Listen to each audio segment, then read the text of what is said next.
Rubaud's just stood still, but is now on the move, and they're about to walk in.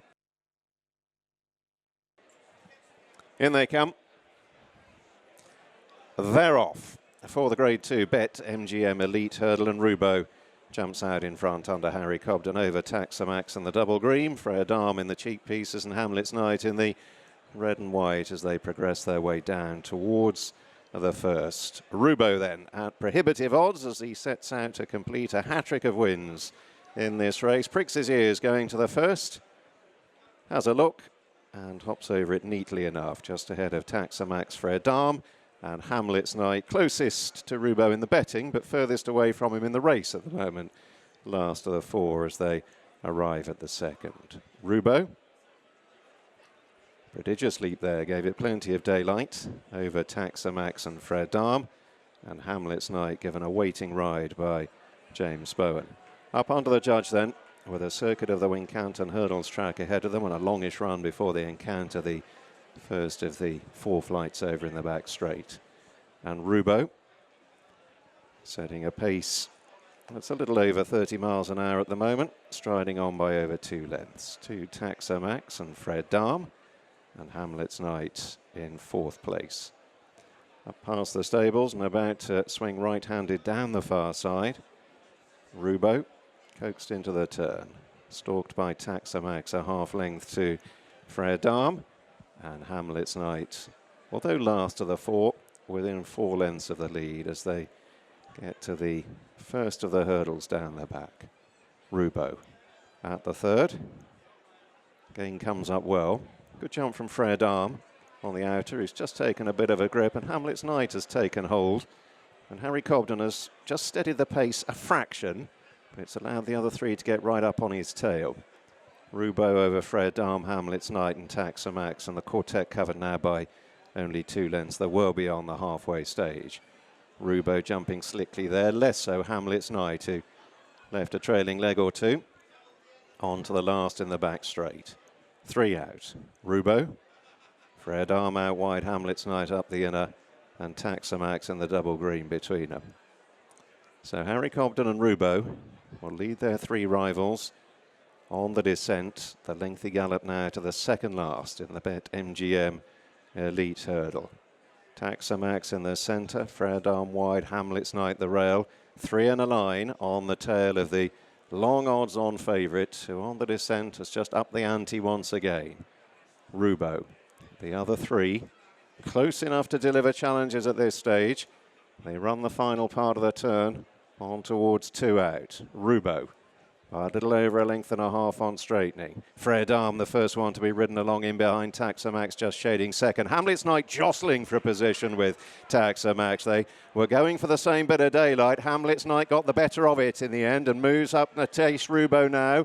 2 out. Rubaud over Hamlet's Knight. The run down towards the last in the BetMGM Elite Hurdle, and Rubaud is asked for more. Hamlet's Knight sprinting alongside, though. There's a race on here. Rubaud on the left, Hamlet's Knight on the right. Could be all on the jumping. Hamlet's Knight thrown at it. Came at it halfway up, but emerges in front. Rubaud headed, but he's battling back under pressure. Hamlet's Knight. Rubaud is coming again, inching ahead. Rubaud rises to the occasion again. 3 on the bounce in the BetMGM Elite Hurdle. Hamlet's Knight edged out of it. Taxamax third, Fore in 4th. A third Grade 2 Elite Hurdle for Rubaud, but the hardest he's ever worked here at Wincanton. He wins at very prohibitive odds, but never particularly looked happy. Harry Cobden, Paul Nicholls double up, 3 for Paul. What a run from the novice, Hamlet's Knight. He's jumping though, Darryl, if it had been slightly slicker, could have been a different result. 8-1 on Rubaud, but heart palpitations if he did take the short prices. Wow. If he had, Hamlet's Knight had jumped the last, I'm not sure this would have been the same result. You know, I think Hamlet's Knight would have won the race. He was just got right under the last, missed the last completely. But I tell you one thing, I thought Harry Cobden was going to have an easy time on this horse going around here, unlike unlike Buke in the ring. Look at this. Just right under it for a novice. And you just can't do it that in the top division, but he's ran an hell of a race. And even tactic-wise coming in there, you see James was trying to get out with Kevin Brogan down the inside to have one go at him. But what an interesting race that was to try and work on out. Yeah, and Hamlet's Knight was a horse. He was a maiden at around about 20 runs prior to his win at Stratford. Here we're going down the back, but arguably the other three, including Fore who's been had to chase in, were all travelling better than Rubaud. It literally, for whatever reason, he just never went a yard. Last time at Kempton, Harry was trying to take a pull at him everywhere. Here, he was just squeezing. Harry Cobden was never, ever happy from the word go on even this before horse. the flag went up, Yeah. he had to actually get him out of the starting position, That's, and he just never ever travelled with much worth. I think Harry Cobden's heart rate would have been going through the roof when he jumped the second last, when he seen Hamlet's Knights come up in the air. But like I say, we're very, very lucky he's in Rubaud. He's got everything, hasn't he? We talk about here pace. was where James Owen just got out. Kevin Brogan on Taxamax. He's trying to keep him in, and Joe's might be having a look at that, but the gap opens, and James Owen wanted to be on the girths of Rubaud and 2 out. Yeah, he wanted to have a go. You can see what Kevin Brogan was trying to do. He's trying to not to let him get out, but James had the horse there, and he ended up getting out. A bit of a barging match to get out, and this is where James has unleashed his horse to come and have a go at Rubaud here. And Rubaud needed a big jump at the last, Yeah, and Rubaud got it. Hamlet's Knight didn't quite down the back as well. There was one that Hamlet's Knight missed. Only his 5th run over hurdles, but I think Give It To Me OJ, we're probably disappointed with Give It To Me OJ at Cheltenham. That horse struggled to beat Hamlet's Knight up the hill, but probably given that one a form boost. They have pulled well clear in the end of Taxamax, who's rated 126. Just there again, it's frustrating, isn't it? You'd like to see, like Rubaud, he should be going around here. He should be going around here in 2nd gear. And no matter what we say about him, that is the long and short of it, isn't it? He should have been going around here in 2nd gear. He should have been able to beat off these horses. Look at Hamlet's Knight is improving and a decent novice. It was a massive, massive step up in a performance from him.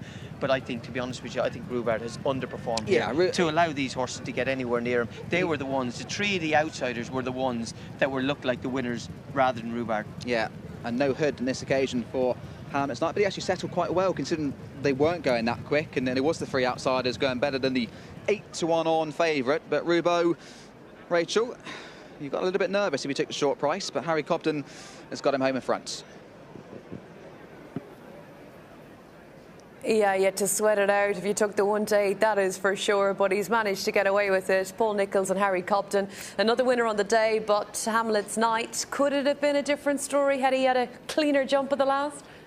Well, I think it certainly could, and more to the point, a lot of the in-running people certainly thought it could, because they were bailing like heck over the last 2 hurdles. The horse, the winner, actually went from 8-1 on to 130 against in the run.